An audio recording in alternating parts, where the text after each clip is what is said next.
جائے اپنی اصلاح کرنے کے کہ آپ کیا غلط کر رہے ہیں. آپ کو نظر آ رہا ہے کہ ساری قوم کدھر کھڑی ہو گئی ہے جا کے, آپ کو پتہ چل رہا ہے, ہر جگہ آپ کو نظر آ رہا ہے. یہ جو منار پاکستان میں کیا وہ پولیس سے پوچھیں جی یہ کیا کریں گے, جی اوپر سے حکم ہے. جدھر ہم پوچھتے ہیں کہتے ہیں جی پیچھے سے ہمیں حکم آیا ہے. تو حکم آیا کہ جناب جلسے کی ہم نے اجازت لی عدلیہ کے ذریعے, عدلیہ نے اجازت دی. 3 دن ملے وہ جلسے کی ساری پریپریشن کرنے کے لیے.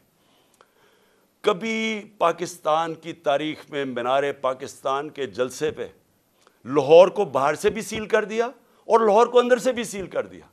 یہ کبھی ہوا ہی نہیں ہے. جلسہ فیل کروانے کے لیے جو کوششیں کی گئیں, یہ تو اب اسی سے ہی آپ کو نظر آ جانا چاہیے کہ اگر آپ نے اتنا زور لگا کے جلسہ فیل کرنے کی کوشش کی تو وہ جو لاکھوں لوگ وہاں پہنچ گئے وہ آپ کو کیا میسج دینے آئے تھے؟